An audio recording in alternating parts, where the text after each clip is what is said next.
looks like, okay, that looks fine, okay. Thank you. And is it going? Yeah. Oh, cool. Yeah.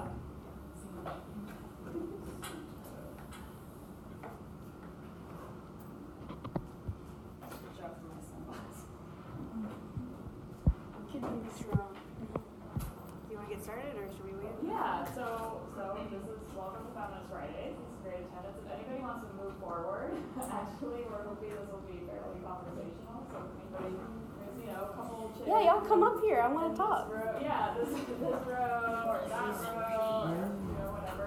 So we can move forward. Y'all know that's in Florida, right? Where? It's in Florida. It's near Gainesville. Wow. Blue Springs is up. No, that was Wichita Springs. Oh, it's beautiful. There's springs all over that people don't really know about. Alright. So, great. So, Jamie Hampton, who is a student at college, said, hey, my friend takes really great photography, does really great photography, and I think it would be a great guest for Feminist Friday. So this is how this happened, and we're really happy to welcome Rich and Nathaniel. And so they're both going to talk, about sort of have more of a sort of start out with a discussion, a dialogue. Jamie's going to ask you questions about their work, and then we can open up to a greater discussion with everyone who's here. Thank you so much for being here. So my name's Jamie, and I use she, her pronouns, and this is Shook. They use they, them. So just to put that out there. So let's discuss your photography. So how did you get started with your photography? Well, it's back when I didn't have many friends when I was in middle school and high school, and I was always trying to figure out a way to kind of hang out with people, but the social anxiety was a lot. So one time my friend dumpstered a whole bunch of disposable cameras behind a Walgreens and sent me 20 of them. And I had just started hanging out with a few folks, and I realized it's so much easier to hang out if I had a role while we were hanging out. So I'd be the photographer with these disposable cameras, and then I would get them developed, and I really found a lot of joy to show people images of themselves, and I would cut up the pictures and make collages of people, and I just felt I'm documenting something, I'm doing something, and it just felt kind of I don't know, I started to be known as the person who was taking photographs, and that felt good to me. And so after all those cameras ran out, I guess I kind of, I had a while where I wasn't doing much photography, but I had a manual camera that got stolen, and then I had a couple other cameras in my life. But then I guess when I got really serious about photography was in 2011 when I got an Instagram, and my sister was like, you should get an Instagram, and I was like, what's that? I had just got it in my first smartphone, and so yeah, I started posting on there, and it was revived. I mean, I had already always taken photos, but just the feedback, the feedback loop of getting people oh, that's a nice photo or whatever was cool. And yeah, should I talk about my whole continue? Well, how about I'll ask a question that'll kind of lead into your whole vibe. How did your photography influence your own identity and coming to terms with, in your words, your queer trans fatness? Mm-hmm. Yeah, it was a huge thing, because when I first started taking photos, I was just taking photos of my friends, and so it wasn't a political thing for me. It was yeah, we're having fun, let's take photos. And I started. Oh, that's my computer. It's fine. Oh, it's timed out. Yeah. But I think I'm going to get up there and kind of show a couple different bodies of work while we're talking about this. Because the first thing I started coming to realize about myself and about the work that I was doing was there were some similarities in who I was shooting and myself.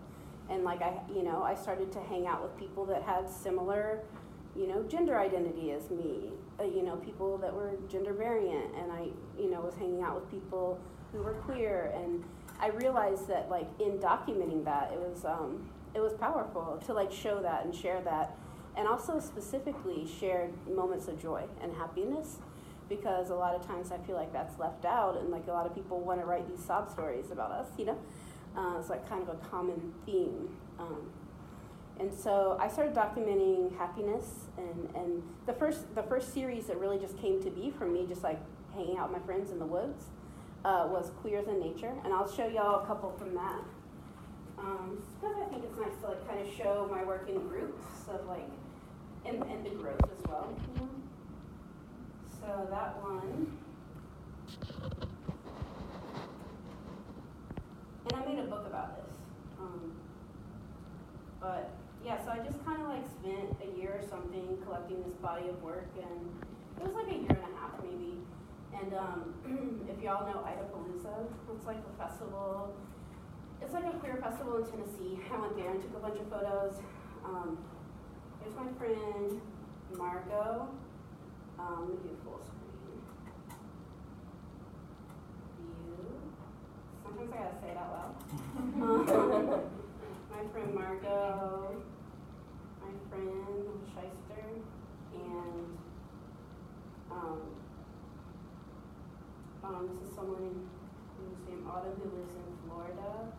And so yeah, I just like started traveling around and being like, let me show people interacting with nature. This one is not as nature-esque because South Florida, as you know, is very developed.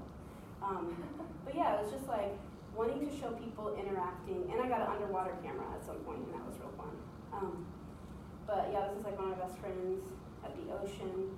And what I kind of realized through this work is that, yeah, people really felt better outside. You know what I mean? Like queer and trans people specifically, like being able to like express themselves and be free to not be judged, you know, not have to worry about people looking at them. A lot of times we would go to places where there was no other folks and take photos, and it was just a more freeing way of being. So yeah, that's that body of work. We can just chill on that until we go to the next body of work. Oh, I should say that. Oh yeah, so then I started investigating like insights. I was like, okay, so here's folks existing in their bodies in nature, and I want to see how they decorate their spaces. And this project actually didn't go very far because I got interested in bodies like oceans, which is like my main thing that I do now.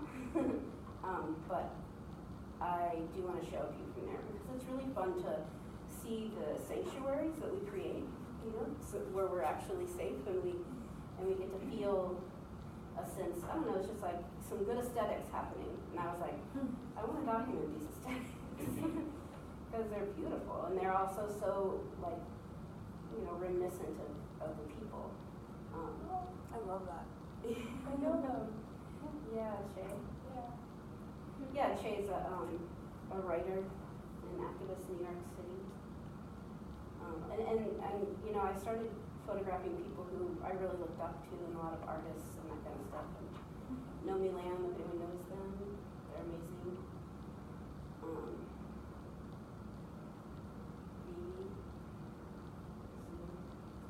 Okay, so those are that, and then I'm gonna wait to show bodies like oceans so we talk a little bit more.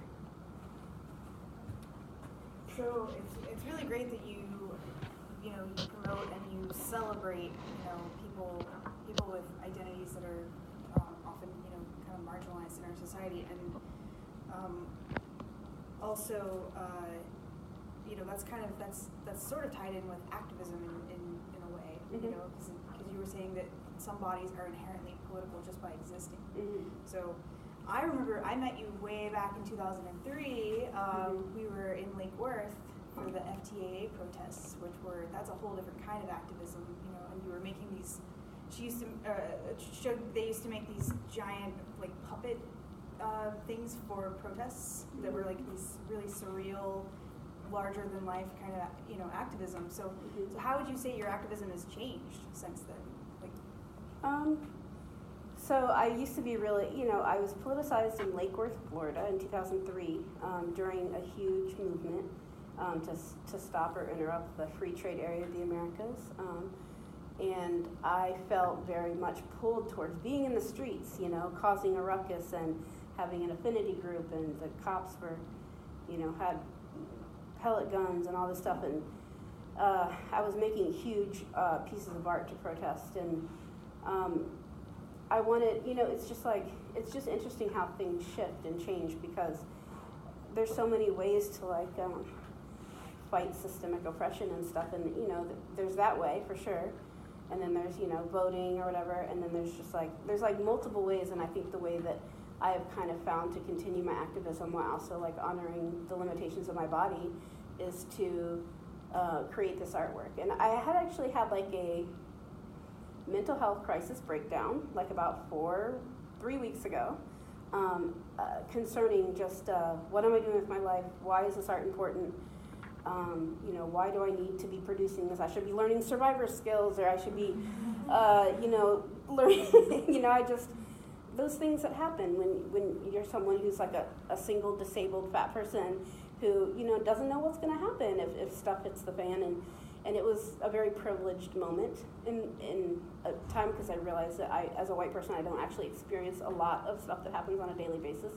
So I broke that down for myself. But also, I realized that the work that I do in the world is important because it creates empathy, and it creates an understanding of people that are often othered in our society. And I think that it is important, and I just had to be told and reminded. And yeah, I think the work that I do is important because it does raise up voices that are not just my own. It's like multiple people.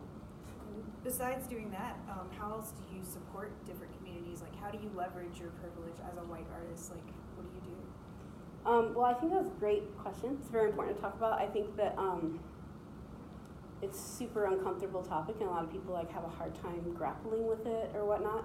But I got called out for having a Patreon. Do y'all know what Patreon is? Mm-hmm. Okay. So I was like, started a Patreon. I was like, yes, I'm gonna do this, and I don't have to like do a job where I'm on my feet a whole bunch, and then I can make art and like create, and it's gonna be great. But then a lot of my friends were like, hey, like you have a lot of followers on the internet, like that's almost 50,000 on Instagram. They're like, that's a lot of people that are gonna like give you support, you know? Like that's a pretty easy way to get all that money. And I was like, yeah, it's true. And so anyways, I learned that it's just like so important for white people to be giving back and like paying reparations and like using that word and like talking about it. And also, so I split half of the money that I make on the Patreon with fundraisers that come across my social media usually, or just like friends that I support continuously. And I just think it's really important for white folks to be talking about that and continuously working to do that work. And I also think that like even if you don't have access to social media or social capital, like I do, there's other things you can do. And I think that like for my photo shoots and stuff, it's sliding scale. Trans women and people of color always start at zero. So it's like things like that you can do to easily create some kind of leveraging. And if you are a white artist and want to talk about it, let me know. You know, or any other person who wants to talk to me about it, because I feel very open and excited to like talk about that more. Just raising people's voices that aren't yours and that aren't your white experience, like, you know, sharing stories, sharing, So you mentioned that, social media is kind of a big deal. You have almost 50,000 followers on Instagram. You know, you have a Patreon. So how do you, like, your Instagram is almost like a community in itself, because I see people all the time that are responding to your work in such a intense way.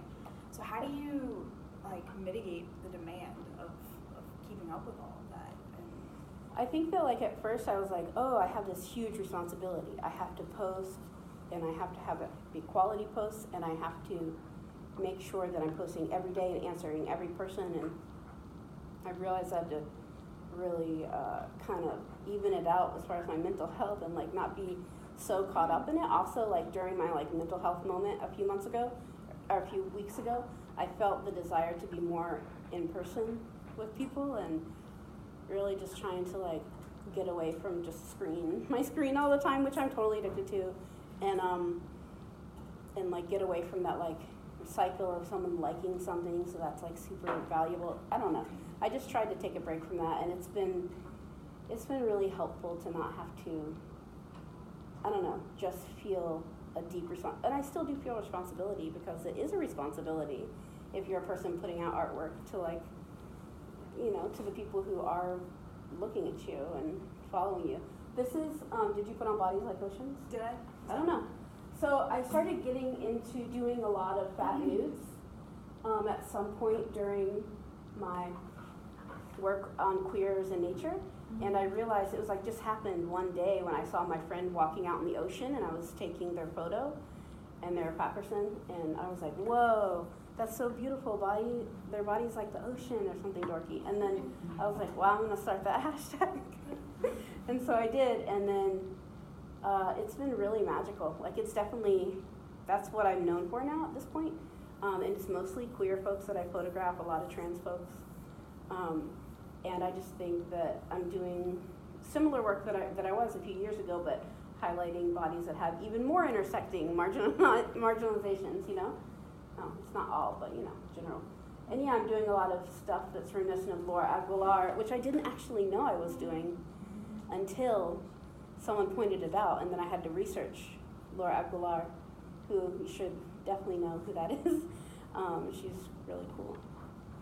She's a queer, fat Chicana woman who recently passed this year and did amazing work.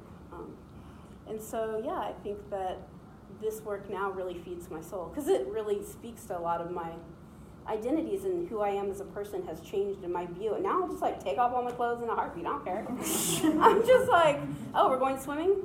Let's go. Like, it's just really given me a sense of, you know, yeah, my body is valid. Like, it's beautiful. I don't have to like try to do anything, you know. It's just like my self-confidence is like really good. And like that's hard to say as a fat person, you know what I mean? Like a lot of fat people do not feel that way, and like don't have that, you know. There's not a lot of times as a fat person that you can just not worry about how you look or how people are receiving you. You know, eating in the world is hard for fat people, you know what I mean? Like eating in public, I'm just like, I don't care. Like, it's just like people will judge forever. I judge, you know, everyone judges, but like the things that people think about me, I just cannot care about them. I don't have time to. So how do you feel about opening up the room for some questions? Yeah, let's do it. Does anyone have any questions? Yeah, let's have a discussion here. Should we put on your Bodies Like Ocean? Sure. Do you want me to do it or you want to do it? I'll do it. Okay.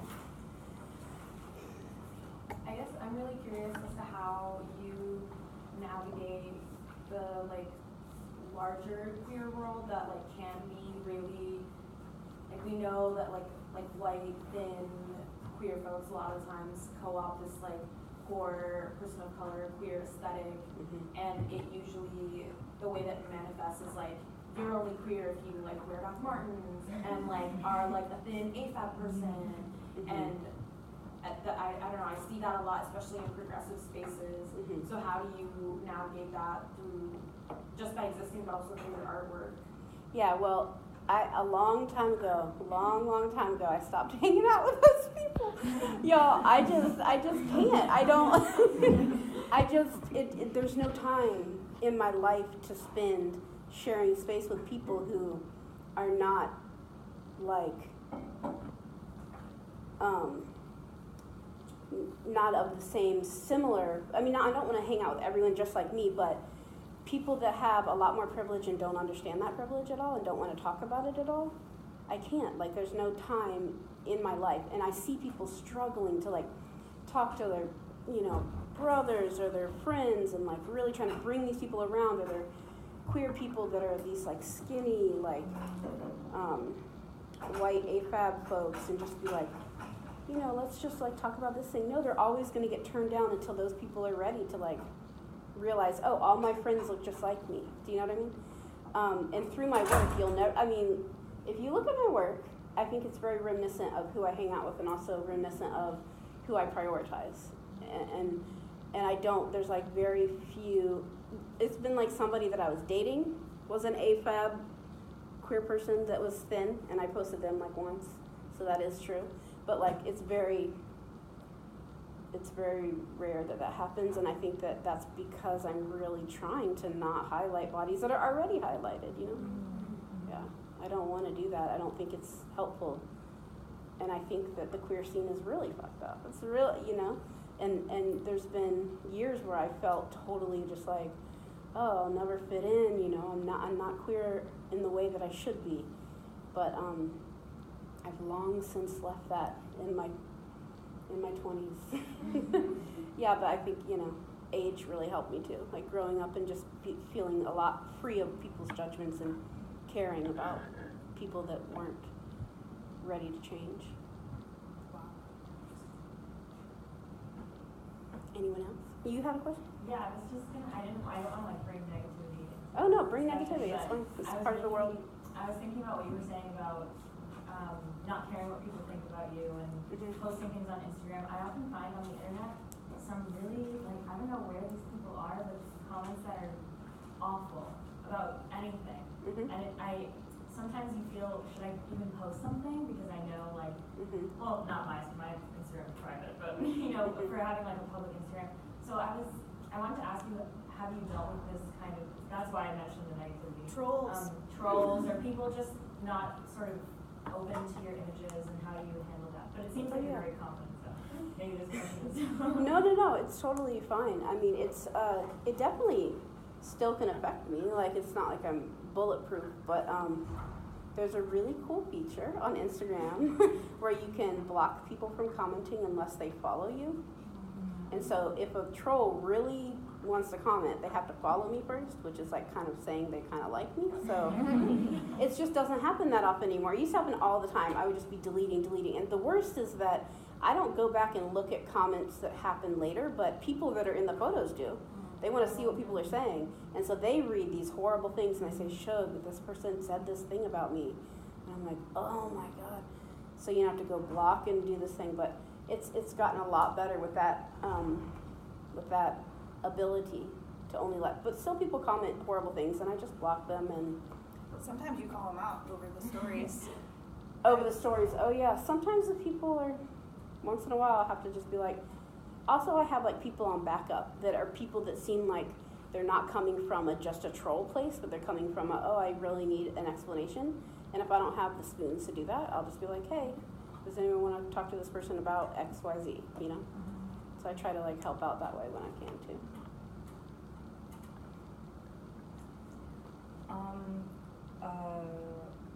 I thought about it and didn't really produce a question. No, that's okay. So I know that your main platform seems to be Instagram. I guess, how do you deal with your main platform being like an online world that is not necessarily tangible? And I guess, like, have you thought about doing more physical, like tangible work that you could post somewhere? So yeah, I'm not sure if you could speak on that. Yeah, I totally, like, you know, I keep referring back, but when I was having my moment, I was thinking those things. Like, I want more tangible things in the world. Because, yeah, who knows? But I'm working on a zine right now. I'm getting a copy sent to me right now to see if it's good, and then I'm gonna sell those. And it's something pretty special. It's all photos that have never been posted before. And I decided to do it because one of my goals for this year was to publish a book on Bodies Like Oceans, but I'm very bad at business and like getting interest or getting people interested in my work, or like even like reaching out to publishers. I don't know how to do any of that, and I don't have the attention span to do it, so it didn't happen. And so what I decided was I'm just gonna make something myself. So I sat down and I've been working on that for a long time, so that's coming out probably at the end of November. So that's a zine. And then I just got I did a trade with someone. I did a photo shoot, and they worked at a print shop, and they traded me 9 Bodies Like Oceans pieces so that I have sitting at home ready for a show. So yeah, so I'm starting to collect some more things that are tangible, but also, here's my question to you. Well, I mean, it's just hard so you have the pieces printed, right? Now, how do you frame them?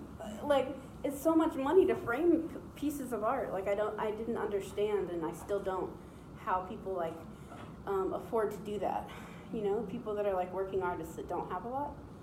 So I have to figure that out, and then I have to figure out how to transport them and how to, you know, it's just like I have a lot of steps that I haven't figured out yet. I have the art, but I don't have means to show it yet.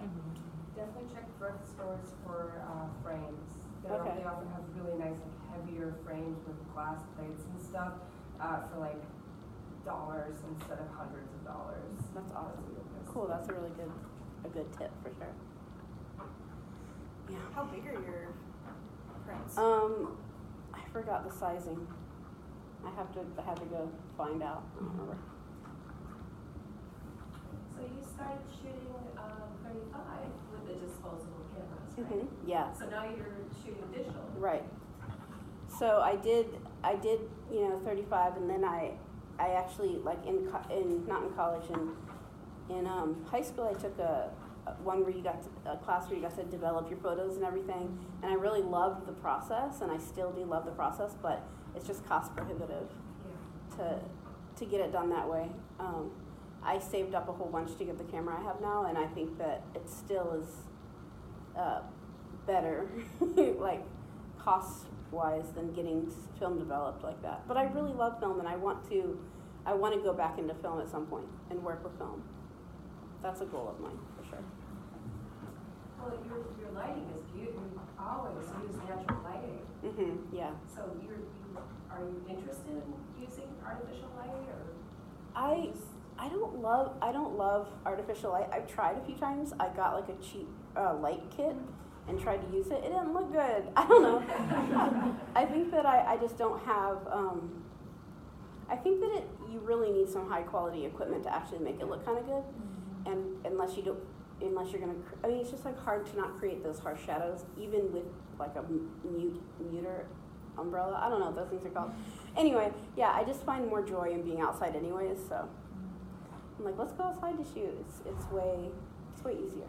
Where are some of the places that you've shot outside? Like, what are your favorite sites in Florida to The shoot? springs. That's why I really am excited about doing more underwater stuff, is I'm really into the springs, and a lot of people I guess down here aren't super familiar with them, but they're like gems. They're like magical places that they're all throughout the like middle of the state and up into the panhandle, and you know, who knows how long they'll be around, so y'all should really make a trip. There's all the so many phosphate of mining them. and- Yeah, just hit me up on Instagram and I'll tell you the best ones to go to. And yeah, and you know, there's different times you can go that'll be like less dangerous or less hostile to people in marginalized bodies, and I also know places that are like slightly less racist in terms of like how many white folks there are to people of color and that kind of stuff. So I've done like a lot of observing, and I kind of want to make a zine about the springs to like break it down for people what I've seen, I've observed, and yeah, that's definitely my favorite place to take photos, because it's just very magical, and like a lot of my work and what I try to do is create kind of an otherworldly feel, and like something in the future, something beyond now, you know, because now is pretty bleak for a lot of folks. So just trying to create what our bodies will look like in the future. Yes. How do you like, I don't know if this makes sense, but how do you market yourself as a non-binary person? Because that's like a really big fear of mine, is just kind of like being out and being successful. Like I worry that I will have to sacrifice one for the other. So how do you balance that? Are you like in terms of being an artist or like a professional job, or like? Either or. I think that it would be really hard in a professional setting. I think that I have it really easy as an artist. I think also being a white AFAB person makes my time a lot easier.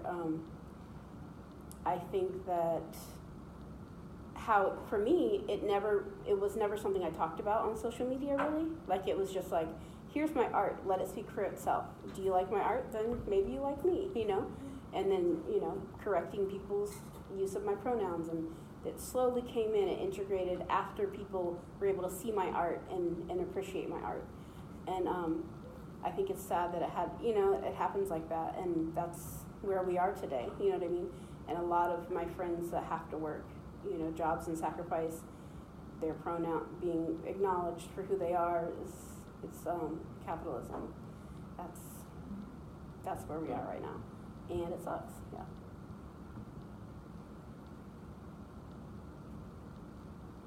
I have a question about I have a question about, so you're talking about the particular sort of relationship you have with one of your subjects. Mm-hmm.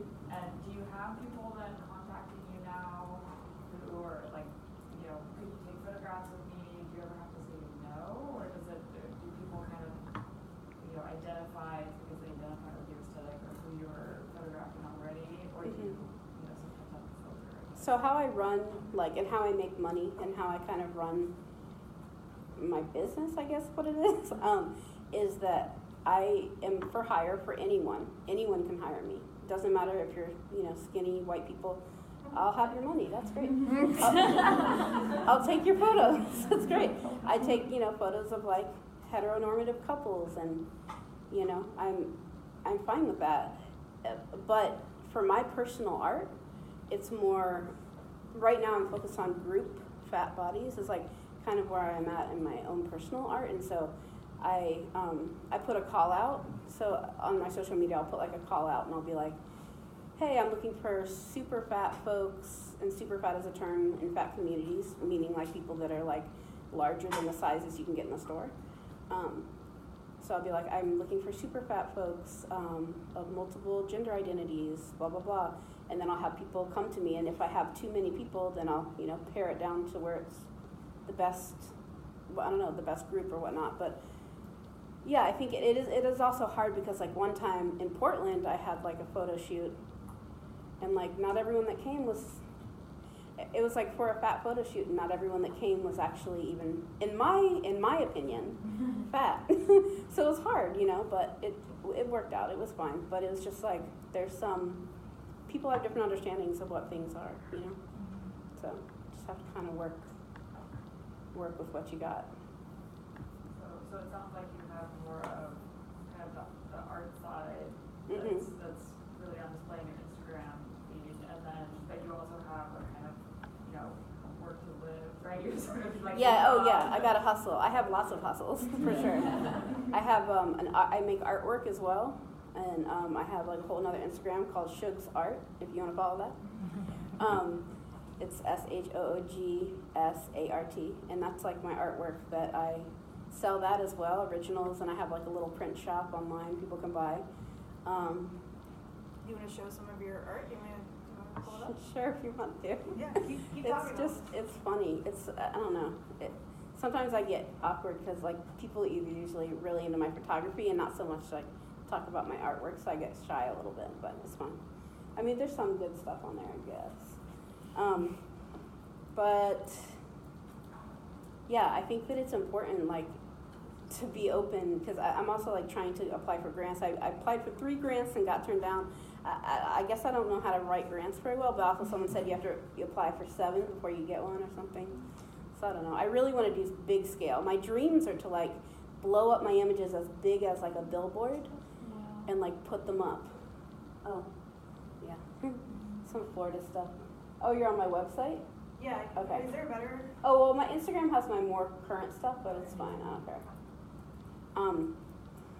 And I really want to do like a multimedia situation where it's like you walk into, my dream is like you walk into a room and there's like all these fat cushions, like rolls of fat that you can like climb over and be immersed in, and then like in the room it's like all wrapped with my images and like connecting different rolls to each other on the walls. Yeah, I just like have these really cool, but they all need lots of money, you know. That's something that that I don't have right yet. That's definitely a thing I hear a lot. If you can learn grant writing. Yeah, then you can get things done. That's the thing, is I'm not a business person, so my art is often limited to what I do with what I have. But sometimes I feel like I should get like a manager or something. I have a couple of questions. Mm-hmm. Are you from Florida? Yeah, I'm from Tallahassee. Tallahassee? Originally. Okay, so is your art mainly like southern based? And then what does that mean to you? Okay. That's great because I didn't talk about Southern identity yet. Yeah, so my work is based in Florida because that's where I'm from. I moved to Philadelphia for 3 years. It was an amazing 3 years. It was during my Saturn return. Any of y'all Dorcas? And I, everything changed and I learned all these things, whatever. But then I decided I needed to come back into my birth region and kind of like be near my mom and like do work here or whatever. It's like there's this whole thing like in activism where you like go away to the big city to learn the skills and you come back to the small town and make a difference or something. I don't know. That was like kind of my idea. And so that's where I've been, but I feel less and less inclined to stay in Florida. I've been trying to hold out, hope, but it's hard. It's hard sometimes being here. But the South is like definitely very strongly imprinted on me, and like my Southern identity, as like confusing as it is and tumultuous as it is, like it's there. That's who I grew up around. That's who my family is, and it's been like, yeah, it's just like finding what it means in this day, And my work, I think, I really love to highlight queers in the South because they're real resilient and they're real tough in a way that like city queers aren't, I don't know. I'm not trying to bash anyone. I'm just saying. A lot of people from the South move to the cities to get a little respite, which is totally important. Respite. Do you think there are different parts of your identity, like Southern identity, for example, where it's more problematic if you go, you move out of the South, but then you feel more accepted of other things? Well, yeah, people think the South is full of people assume that the South is all a lot of white rednecks and people that are uneducated and also a lot of racist undertones, which it totally is in a lot of ways. But there is a lot of uprisings in the South as well, and like really cool work that's being done, and like folks of color organizing on grassroots levels, and like things shifting and changing because of hard work. And like, it's definitely frustrating when people be like, Florida? Ew, why do you live there? That's horrible. That place is, fucked up. And I'm like, yeah, so is this place. Like, why do you feel like you're better than me? It's like Portland especially. Oh my gosh. Portland, Oregon is a mess, but it is. It's just like when people live in very idealistic communities with not a lot of like tension or something. Like the worst thing they're worrying about is like bike lanes or something. It's like, come on, people, where are you? Yeah. Do you want to know? I guess I wanted to talk a little bit more about that because when I was a little, I guess I'm still a little baby queer, but when I was like a few years ago, I definitely idealized like Portland, and then I went and I was like, why am I the only brown person? And yeah, it's like white people with dreads and people who are like really like into like activism, and everyone has like a Black Lives Matter post, but then they're living in like a 4 or 5 bedroom house in a gentrified neighborhood. Mm-hmm. So like, I'm wondering how you like navigate like classism in these, and even just like politics in these like hyper progressive spaces that end up being really superficial. Here's a weird thing about specifically Portland is it's a fat stronghold. I don't know if y'all know this, but there's a lot of fat activism happening in Portland. And I think that is due to the fact that there is not a lot of, I feel like I don't want to speak on this because I feel like I might misspeak. I don't want to say the wrong thing. But my observations from Portland, well, historically, Portland was like a white safe space. Like Oregon, the whole state was. So it was like, this space was like intended to be for white people. And then I guess there's like very segregated communities in Portland, and it's very much like, oh yeah, we all get along, we're all great, but that's not true. But the white people doing activism there, their activism doesn't reflect any kind of racial justice stuff. And I think that that has to do with the fact that of its history, and I also think that it's just ignoring any kind of issues that are being had there. I do have friends of color that live there that are like, oh yeah, there's like a strong kickback, like we're trying to like re-envision Portland or like talk about Portland from our side of view, but like I don't see that from a lot of the white folks I know there, you know, like I don't see people amplifying those voices, so it just seems problematic. And I think that, yeah, being in these idealistic cities, I mean, Oakland, super high tension there, right? Super high racial tension, super high gentrification, like a lot of stuff people are saying, you know, white people should not move to Oakland, et cetera, but then like you'll get in these little concaves of white like happiness, and you'll be at this house and it's like everything around is like, oh, everything's so great, Oakland's amazing, you know, and it's just, you have to be real wary and actually just try to do research. I do research a lot when I'm traveling and just trying to find out what's going on in the cities I'm coming to and like how I can be the least violent in my actions, you know what I mean? And yeah, I don't know, Brooklyn, there's like hubs. I've been around and I've seen it all. I've not seen it all, but I've seen a lot of those enclaves of people that live in a bubble. I don't want to do that. Did you have a question? Yeah. So you mentioned if you want, blowing up your photos and putting them into like billboards. Mm-hmm. Now, are you hoping, would you like for your work to be as big as possible, like on the streets? Is that? I mean, that would be rad. I feel like it would be graffitied over.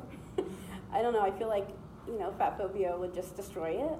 But maybe that would be cool too. Like it could be like, oh look, this is, you know, people writing on our bodies because our bodies are seen as this. Or it could be some, you know. I really think that fat bodies need to be seen more, and I think it would be amazing to have my stuff on a billboard. But I also think that like I would be just as happy having it like contained in a space that's like slightly more protected in a way that people could come in and view it and have an experience, as opposed to just like seeing it randomly. But yeah, I mean, my whole goal with the fat body stuff is to show fat bodies as art, and so people can appreciate art. I mean, art is something that people come together over, right? And so like if I can present fat bodies in a certain way, people can appreciate them as a valuable thing. And so yeah, having my art big, I think that would rule. Yeah, I see your work, and I think that I live in New York, I live in Brooklyn, and 98% of the public space that's taken up by either ads or, well, I'm just gonna say ads, is Eurocentric, like thin bodies. And to me, it's just, I'm over it. So when I see your photos and I'm like, yeah, like you could put this on the street, you know, like, and not just like billboards, but like posters, you know, like on the walls. Like wheat pasting it. Space. Yeah. I should get like a little crew of like folks who are like down and fast. And yeah, and get them out there. That's a really good idea. Maybe I should do that. Maybe you'll start seeing some stuff. You never know. That's a good idea. And even just like not even, yeah. You know, I have seen like there's like been like 2 different campaigns that people have been in New York City with the street art, not street art, but like